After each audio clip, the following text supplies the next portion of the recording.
Ako si Kamaestro. Ibabahagi ko sa inyo ang isang kwento. Hango sa totoong buhay, simulan na natin. Lumaki ako sa isa sa mga barangay ng lugar na ito at nakaranas ng iba't ibang kababalagan na masasabing katatawanan na lamang para sa iba ngayon. Pero para sa amin na nakaranas ng ganitong pangyayari, ay isa itong nakakatakot na ayaw naming mangyari pa sa iba. Taong 1988. 16 anyos ako ng mga panahong ito. Nagtatrabaho kami doon sa may tubuhan. Madali lang naman ang magtanim ng tubo. Hindi ito ganun kamatrabaho. Pero hindi tubo ang aming problema sa mga pagkakataong ito, kundi yung mga nilalang na nagtatago dito sa tubuhan para mambiktima ng mga kawawang tao na kanilang gustong biktimay nun. Isang araw, nagkayayaan kaming magkaibigan na maglaro ng basketball. At dahil wala naman kaming ginagawa ng hapon na yon, kaya nagpaalam ako sa nanay ko na umalis muna kasama ang aking mga kaibigan. Pumayag naman ito kaya kaagad na kaming umalis noon. Habang naglalaro ng basketball, may isang matandang dumaan sa gilid ng ring kung kaya't hindi sinasadyang natamaan ito ng bola. Kaagad naman kaming humingi ng pasensya pero galit na galit ang matandang yon. Kung ano-ano ang pinagsasabi nito sa kaibigan ko na naging sanhi ng pagkainis nito. Kung kaya't nakapagsalita din ito ng hindi maganda sa matanda. Dahil naroroon kami, inawat na lamang namin ito. Nakinig naman ito sa amin at hindi na nito pinatulan pa ang matandang yon. Mag-aalas 6 na ng gabi nang mauna akong magpaalam sa kanilang umuwi. Ang mga kasamahan ko kasi noon ay umiinom na sa ganung edad. Pinagbabawalan kasi kami ni tatay na manatili sa labas kapag gabi na ng mga panahong yon. Marami kasing mga NPA sa lugar namin noon at napakadelikado ang makaengkwentro sila sa daan. Kung hindi ka hihikayatin ng mga ito, pagdidiskitan ka nila. Ang malala, baka mapatay ka pa. Kung kaya't maging kami man ay hindi na natili sa labas. Nakauwi naman ako ng maayos ng hapon na yon. Nagkwentuhan lamang kami ng aking mga kapatid at magulang habang naghahapunan. At doon ko nabanggit ang nangyari sa basketballan ng hapon na yon. Tinanong ako ni tatay kung anong itsura ng matanda. Dali-dali ko naman itong inilarawan sa kanya. Napabuntong hininga ito at nagsabi na, "Mabuti at hindi ka nakisali sa gulo. Hindi kilala ni Rex kung sino yung nakabangga niya." Magtaka naman ako kung ano ang ibig sabihin ni tatay. Kung kaya tinanong ko ito kung may idea ba siya sa pagkatao ng matandang yon. Hindi naman na ito sumagot pa. Kaya napaisip na lamang ako kung ano ang alam niya sa matandang yon. Kinabukasan, may pumunta sa bahay para magpaani ng kanyang tanim na mais. Kaya yun naman ang pinagkakaabala naming mag-anak. Hindi ako nakasama sa mga kaibigan ko ng mga oras na yun na maglaro ng basketball. Sumunod na araw, maaga pa lamang ay nakarinig na ako ng mga usap-usapan sa labas ng bahay. Gawa kasi ng pagod ko sa maghapon kung kaya't huli na rin akong nagising noon. Paglabas ko ng bahay, nakita ko si tatay na may kausap sa labas ng aming bakuran. Hinayaan ko lamang din naman sila mag-usap noon. Hanggang sa narinig kong nabanggit nila ang pangalan ko. "Hindi ba kasama yung anak mo sa kaguluhan kagabi, pre?" Tanong ng kausap nitong si Manong Tony. "Hindi, pre. Nag-aani kasi kami ng mais kahapon. Alas 7 na kami ng gabi nakauwi kaya pagod na si Wilbert." Sagot naman dito ni tatay. Narinig kong sinabi ni Manong Tony na nagkagulo umano sa basketballan at sangkot ang kaibigan kong si Rexton. Nakaaway nito ang sinasabing apo ng matandang nakaengkwentro din ito nung nakaraang araw. Tinawag ito ni Manong Tony sa pangalang Dapol. Mukhang sunod-sunod yung basag ulo na kinasasangkutan ni Rex ngayon Patanong na wika ni tatay kay Manong Tony. Si Manong Tony, tiyuhin ni Rex. Di ko din alam sa batang yan, pre. Puro sakit ng ulo yung binibigay sa magulang. Pumunta naman ako sa kusina para magtimpla ng kape. Maya-maya lang ay aalis na naman kami ni tatay. Magtatrabaho sa maisan. May isa pa kaming taniman ng mais na kailangang anihin. Maya-maya pa, umalis na rin ang kapitbahay ni tatay kung kaya't pumasok na rito para mag-almusal. Pagkatapos namin mag-almusal ay naganda na rin kami para umalis. Si nanay naman ay nagsabi na susunod na lamang siya sa amin mamaya para dalhan kami ng pagkain at tutulong na rin sa aming pagbabalat ng mais na aming maaani. Tumango na lamang kami ni tatay at kagad nang nagsimulang maglakad. Habang nagtatrabaho sa maisan, napag-usapan naman nila ang mga kaibigan kong nasangkot sa gulo sa may basketballan. Sinabi pa ng mga ito na mabuti na lang at wala ako doon. Kung nagkataon ay sasakit din ang ulo ng mga magulang ko mano. Ngumiti na lamang ako at hindi na nakaimik pa. Totoo naman kasi ang mga sinasabi ng mga ito.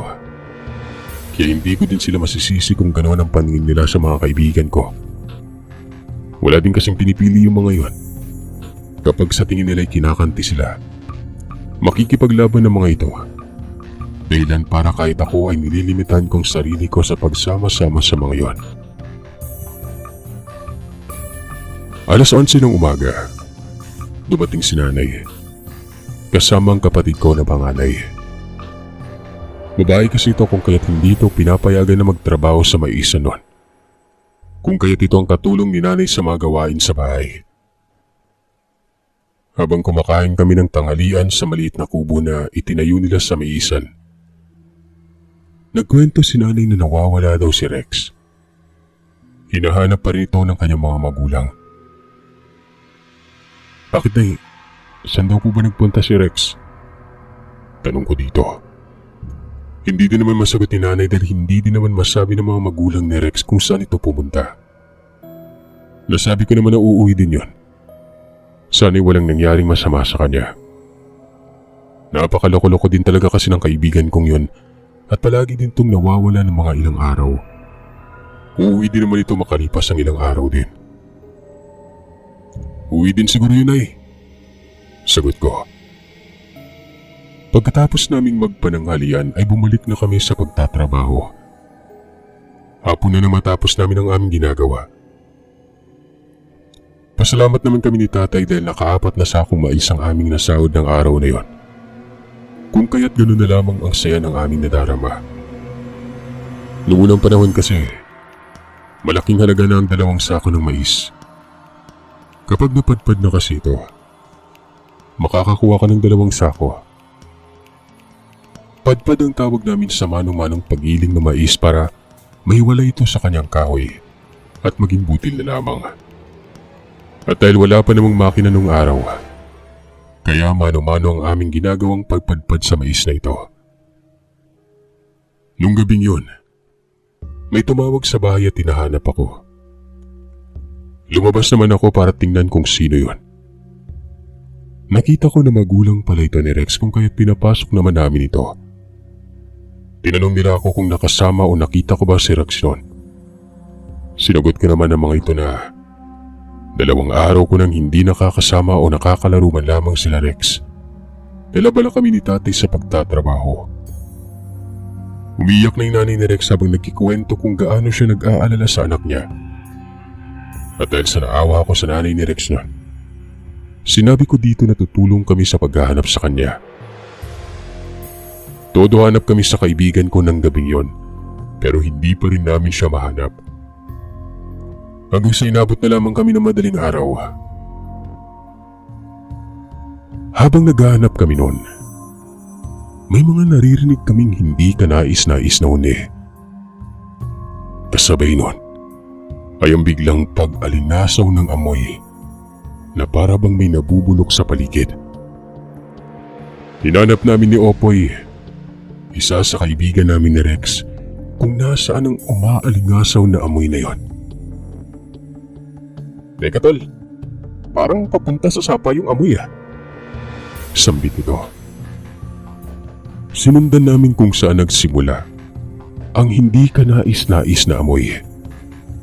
At doon kami dinala sa may sapa kung saan may nakatumbang malaking puno ng niyog. At ang puno ng niyog ay nasa tubig na kalubog nun.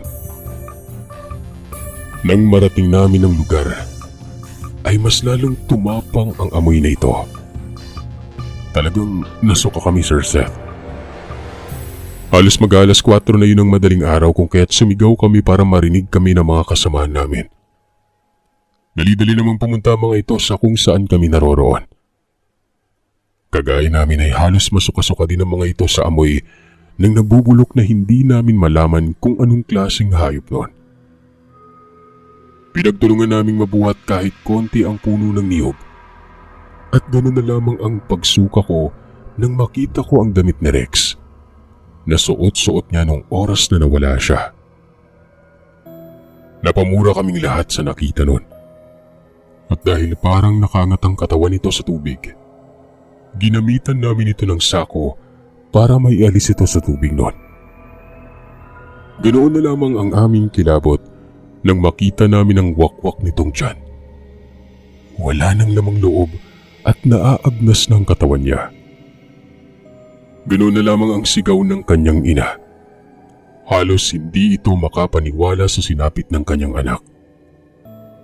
Pero wala na eh. Nangyari nang hindi dapat mangyari. At wala naman kaming masisisi sa nangyari kay Rex. Hindi na rin yun pwedeng iimbalsa mo pa, Sir Seth. Kung kaya't kagad na lamang itong ipinasok sa kabaong at inilibing sa mismong araw din na yon. Nagpasalamat naman sa amin ang ama at ina ni Rex. Masakit man ang nangyari pero kailangan na lamang naming tanggapin ang kapalaran ng kaibigan namin. Yun nga lang, hindi pa din mawala-wala sa isipan namin kung sino ang may kagagawan sa pagkamatay niya. Isang araw, dahil sa wala naman kaming masyadong trabaho, naisipan namin maglaro muna ng basketball. Sa muling paglalaro namin, naroroon na naman ang apo na matanda na noon ay nakasagutan ni Rex. Tinititigan kami nito habang nakangisi noon. Nung una, walang pumapansin dito. Pero si Tisoy ay nilapitan ako at kinausap noon. Will, tingnan mo yung apo ng matanda oh. Parang nangungursunada eh. Sinabihan ko naman ito na wag nang pansinin. At isipin na lamang nito ang mga bagay na mas kailangan niyang pagtuunan ng pansin noon. Dahil doon, hindi na din ito pinansin ni Tikoy. Pero sadyang lumapit ito sa grupo. Naghamon ito ng shooting. Kung sino ang matatalo ay siya umanong maglalayo ng truth or dare. Una nitong niyaya si Tisoy. Dahil siguro sa akala nito na hindi ganun ka galing sa pagtira ng bola ang kaibigan ko. Sa kanilang paglalaro, nung una ay natalo si Tisoy. Pinili nitong dare nun. Inutusan siya ng lalaki na masahihin niya ito mula ulo hanggang paa. Ginawa naman niya iyon ng walang reklamo. Habang minamasahin niyang lalaki, may napansin umano siya ditong kakaibang amoy. Pero hindi na lamang siya nagreklamo pa. Nang pangalawang round na ng kanilang paligsahan, ay nanalo si Tisoy nun. Ito naman ang nagtanong kung truth ba or dare. Kapag sinabing truth ay bawal talaga magsinungaling. Nag-isip si Tisoy ng itatanong dito at walang ano-ano. Nagtanong ito ng, may kinalaman ba kayo ng lolo mo sa nangyari kay Rex? Diretsong tanong nito. Na kahit kami, hindi namin inaasahan, Sir Seth. Pero mas nagulat kami sa sagot ng lalaki. Maangas yung kaibigan mo eh. Walang kinatatakutan. Pinakita lang namin sa kanya yung pinagtatawanan niya. Hindi na kami nakaimik pa. Kinuha nito ang bola at itinira yon pero hindi na pumasok sa ring. At bago ito umalis, nag-iwan pa ito ng kataga. Umanda ka. Ikaw na yung susunod. Sabay hampas ng bola. At kaagad nang umalis nun. Kami na nakikinig ay halos napatulala. Ilang sandali pa ay nilapitan ako ng isa sa kilalang tagatari ng manok sa lugar namin. At tawagin na lamang natin si Mang Agustin. Huwag niyong baliwalayin yung sinabi ng lalaking yun, ha? Hindi yun nagbibiro. Napatingin naman ako dito na namamanga sa sinabi. Hindi ko lubos maintindihan kung paano nito nalaman ang pagkatao ng lalaking yon. Kilala mo ba yun, Tiyoy? Tanong ko. Ang sagot nito, hindi lang ang lalaking yon ang kanyang kilala, kundi kilala din niya umano, maging ang lolo at lola nito. Sinabi nito sa amin na ang lola ng lalaking yon ay namatay. Nahuli umano ito sa kabilang barangay na inaaswang nitong isang buntis nun. Kung kaya't tinamaan ito ng Indian target na ibinabad sa langis at pangontra sa mga aswang. Naging sanhi ng kamatayan nito ang tama nun. At ayon sa sabi-sabi, ang lalaking apo nito ang kumuha ng iniwan nitong bertud ng pagiging aswang. Nabigla ako sa sinabi ng matanda. Halos hindi ako makapaniwala kung totoo ba ang sinasabi nito. Maya-maya pa pagkatapos ng usapan, Sir Seth, nagpaalam na akong umuwi doon. Mula kasi nang nawala si Rex ay naging mahigpit na sina tatay at nanay. Hindi na kami pwedeng abutin ng galaan. Pag-uwi sa bahay, ikinuwento ko kay tatay ang sinabi sa amin ng matandang yon. Sinabi ni tatay na totoo yun. Naging usap-usapan umano ito sa lugar namin noon pero nawala na rin naman nung tumagal na. Ilang taon din namang nawala ang mag-anak na yun sa lugar namin pero noong nakaraang taon nga, bumalik naman ang mga ito. At simula nang bumalik ang pamilyang yon, ay nagkaroon na naman umano ng mga pag-atake sa lugar. Kaya kayo, iwasan yung makabangga yung binatilyong yun, ha? Para maiwasan natin yung problema. Bilin sa amin ni tatay. Tumango na lamang din ako. Ang iniisip ko para maiwasan kong lalaki ay hindi na muna ako maglalaro ng basketball. Isang hapon, habang naglalakad kami ni ate sa kalsada galing sa eskwela, nakasalubong namin ang binatilyo sa daan. Nagpakilala ito kay ate sa pangalang Dapol. Nagtanong ito sa kanya kung pwede pa siyang manligaw. Umiling naman si ate noon. Pasensya ka na, Dapol. Masyado pa kasi akong bata para magpaligaw. Sa susunod na lang kapag nasa wastong gulang na ako. Basta sabi mo yun, Elsa, ha? Hihintayin ko yung panahon na yan. Wika nito sabay ngisi nun. Tumango naman si ate at nagpaalam nun. At kaagad na rin kaming naglakad pa uwi. Tumingin naman ito sa akin sabay ngisi. Nilitian ko na lamang din ito nang wala sa loob. Hindi ko kasi alam kung paano yun pakitunguhan. Pagdating namin ni ate sa bahay ay kaagad ko yung ikinuwento kay tatay. Napatingin naman ito kay ate na may pag-aalala. Si ate naman ay nagsabi na bahala na pagdating ng panahon. Tay, hindi naman pwede na ganito na lang tayo palagi. Anong ibig mong sabihin, Wilbert? Sinabi ko naman ditong hindi naman pwede na palagi na lang kaming iiwas at matatakot. Kailangan namin gumawa ng paraan para matigil na ang paninindak sa amin ng nilalang. Tinanong ko si tatay kung may alam ba siya o kilala ba siyang tao na pwedeng tumulong sa amin noon. Napaisip naman ito. Si Mang Agustin, yung nakausap niyo nung nakaraan. Wika nito. Sinabi ni tatay na isa umanong magaling na antingero si Mang Agustin dati. Alam niyang hindi lang ito nagpapalata. Pero bantog ito dati na may kakayahan. Namumuno para lipulin ang isang pamilyang aswang. Naisipan kong kausapin si Mang Agustin nung sumunod na araw. Nang walang ano-ano ay nagwika si tatay ng, "Kailangan ko makausap si Tio Agustin bukas. Walang mangyari kapag puro iwas na yung gagawin natin." Wika pa nito. Dahil sa sinabi ni tatay, napauwa ako nun. Napanatag ako. Alam ko kasing kapag sinabi niya ay ginagawa niya. Ako na rin tay. Binabalik ko din kausapin si Tio Agustin. Nakakapagod nang umiwas ng umiwas.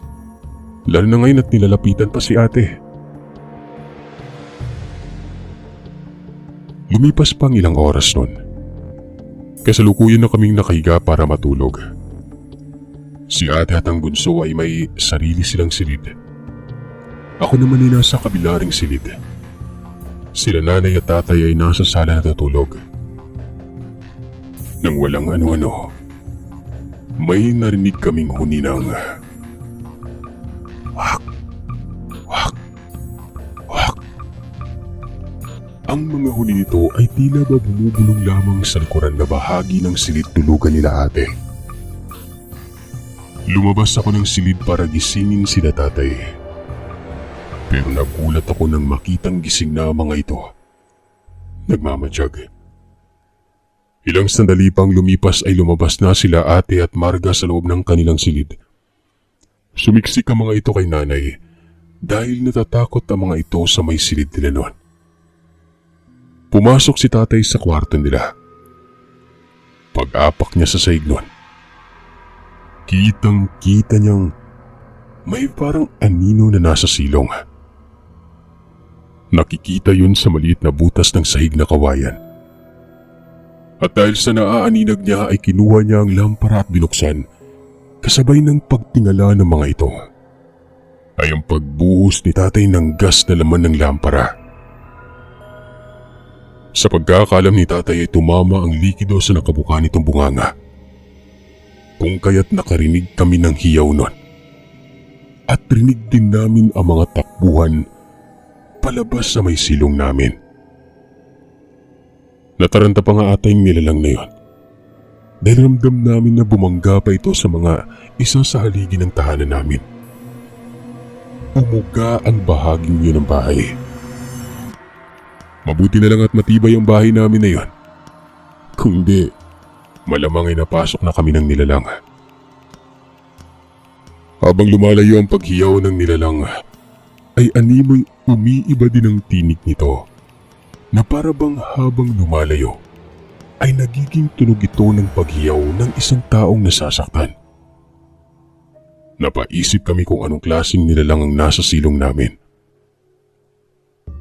Kinabukasan, umagang-umaga pa lamang, tinignan na ni tatay kung may bakas sa silong ang nilalang pero wala. Nanimoy ang nilalang kagabi ay hindi man lamang nakapasok doon. Hanggang sa maya-maya pa, nagulat na lamang kami nang nasipat namin si Tio Agustin na pumunta sa bahay. Nakangiti ito habang papalapit sa bakod.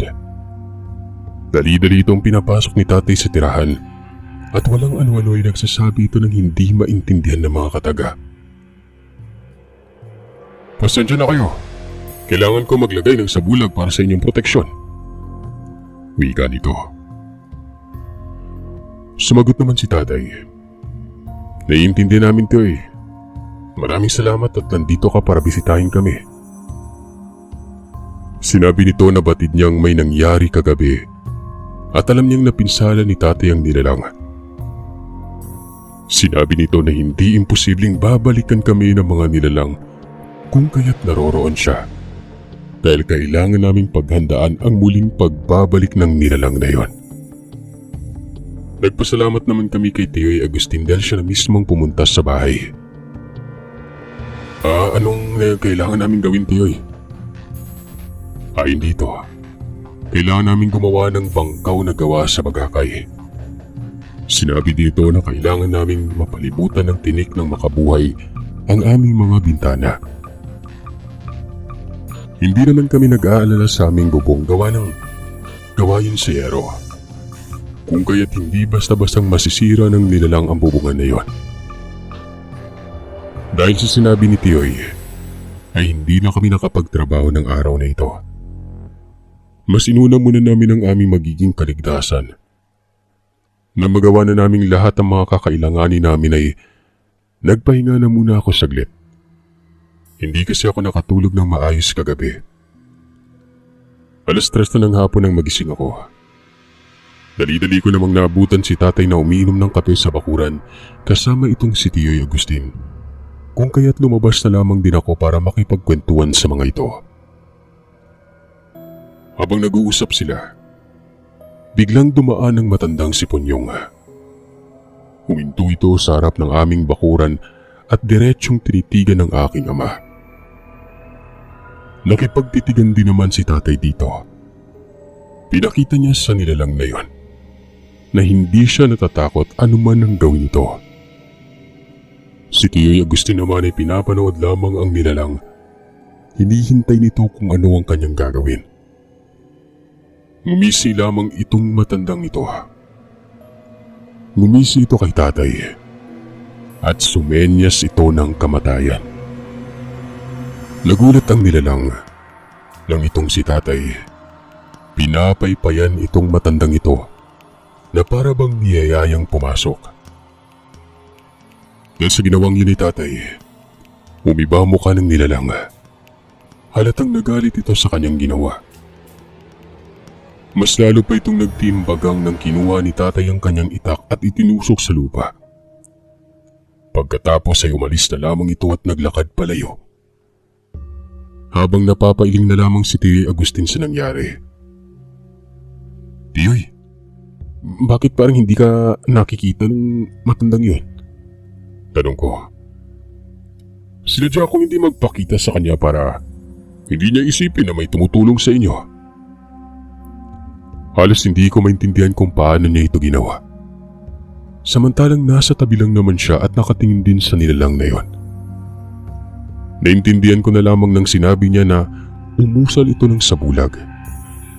Ganun pala ang ginagawa ng manggagamot at ng tingero para maitago ang kanilang presensya. Dahilan para hindi malaman ng kanilang kalaban na nasa paligid lamang sila. Lando, ihanda mo ang sarili mo mamayang gabi. Sigurado ako na babalikan ka ng demonyong yon. Pagpapaalala ni Tio Agustin kay tatay. Tumango naman dito si tatay at kasunod noon ay tinuruan na kami kung ano ang kailangan naming gawin para mapanatiling ligtas ang aming pamilya. Binigyan din kami nito ng kwintas na gawa sa kahoy na may simbolo na krus. Punong-puno din ng usal ng orasyon at buhay na salita ang kwintas na yon. Bawat isa sa amin ay binigyan ng pangontra. Sinabi ni Tio Agustin na hindi kami basta-basta malalapitan ng nilalang basta suot namin ang kwintas na yon. Nagpasalamat naman kami sa pagtulong nito sa amin. Makalipas ang kalahating oras, nagpaalam na si Tio Agustin na uuwi na muna. Sinabi nitong babalik na lamang siya mamayang gabi kapag naramdaman niyang sinusugod na ng nilalang ang bahay namin. Kaya muli kaming nagpasalamat dito. Kinagabihan, wala naman kaming narinig na kung anong klase ng paghuni ng nilalang. Maging ang gamit naming kwintas ay hindi umiinit. At para hindi kami makatulog nun, nagkape na lamang kami ni tatay. Pero inabutan na lamang kami ng madaling araw. Pero walang nilalang ang dumating. Nakatulog na lamang kami ni tatay pero walang ano-ano ay nagising kami sa tawag ni nanay. Sinabi nito na naghihintay sa labas si Tioy Agustin. Dali-dali kaming bumangon at lumabas para kausapin ito. Paglabas, minadali kami ni Tioy Agustin. Ayon dito ay may kailangan kaming malaman tungkol sa kaibigan kong si Opoy. Kung kaya't kahit hindi pa man din nakapagkape, nagmamadali na kami ni tatay na sumunod dito. Pagdating namin sa bahay nila Opoy, nakita ko na lamang na todo na sa pag-iyak ang kanyang ina, habang nakatunghay sa isang bangkay na tatatakpan ng kumot. Maya-maya ay dumating na ang imbalsamador na noong mga panahon na yon, sa likuran lamang ng bahay nang namatay iniimbalsama ang bangkay. Hindi ako makapagsalita sa pagkabigla, Sir Seth. Hindi ko alam kung anong nangyari sa kaibigan ko. Bakit siya namatay ng ganing kabilis? Isang araw lang kaming hindi nagkita. Pero ngayon ay kita kong bangkay na ito. Tiyoy, hindi ba pwedeng sumama tayo sa pagroronda mamaya? Tanong ko kay Tiyoy Agustin. Sumagot ito ng pwede naman.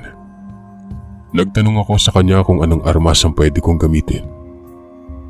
Pwede naman nung itak ni tatay. Tumulong na muna kami sa pag-ayos ng tolda para sa mga taong nakikirami sa pamilya. Hindi ko pa nakausap ang nanay ni Opoy tungkol sa nangyari noon, kung bakit ito namatay at sa anong dahilan. Pero ayon kay Tiyoy Agustin, nakainkwentro nito ang binatilyong si Dapol. Nagkainitan sa basketball na siyang tinitingnan niyang dahilan kung bakit ito tinambangan.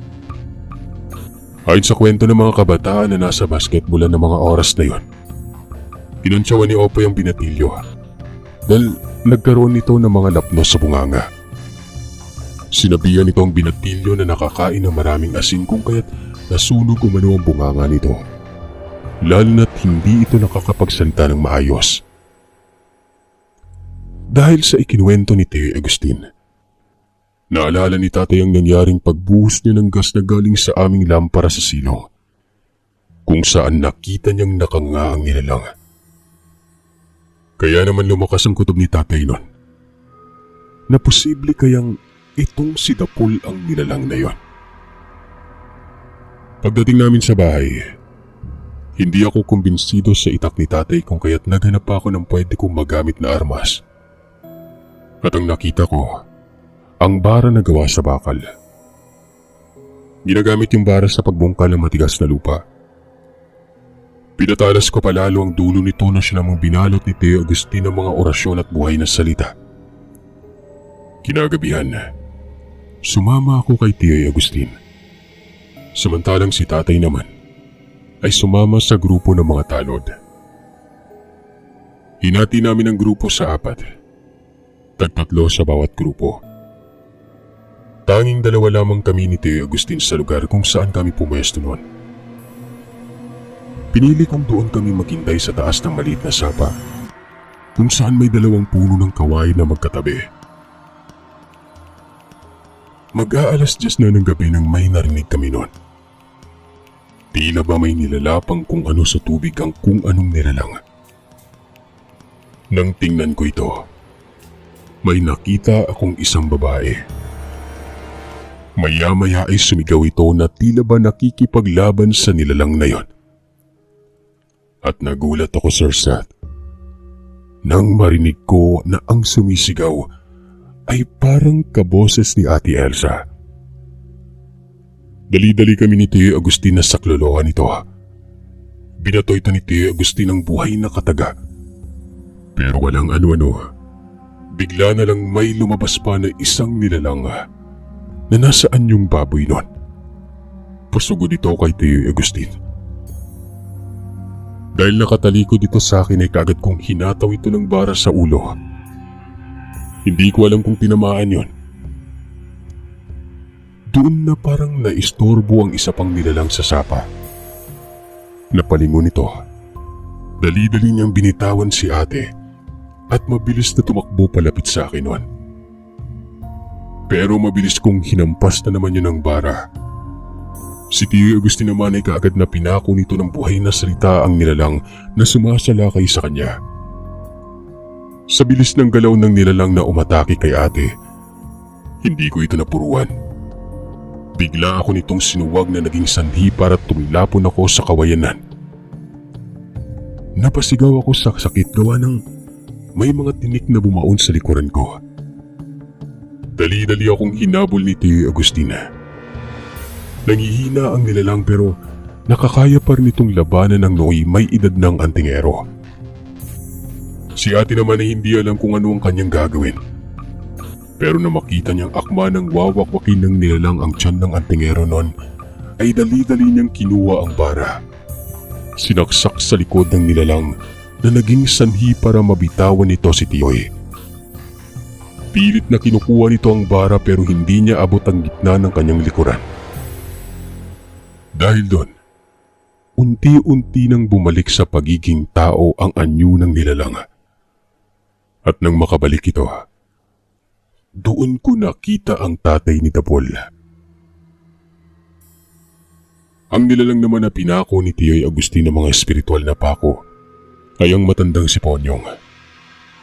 Si ate naman ay kaagad kong tinulungan na matanggal ang mga tinik na tumusok sa likuran ko. Napapayaw ako sa sakit nun. Ilang sandali pa, may narinig na kaming mga boses. At yun ay pangkat ni na tatay. Kasama nito ang tatay ni Opoy. Nabigla na lamang sila sa ginawa nito dahil biglang tinaga ang ulo ng matanda nun. Na sa isang taga lamang ito, naputol talaga ang ulo na yon. Habang inaayos nila ang pagsusunog ng bangkay ay inuwi na ako ni tatay at ni ate sa bahay. Mag-umaga na nang matapos lahat. Samantalang inabot naman ng 1 linggo bago humilom ang mga sugat ko sa may likuran. Magmula noon ay hindi na namin nakita pa si Dapol. Walang nakakaalam kung saan ito pumunta.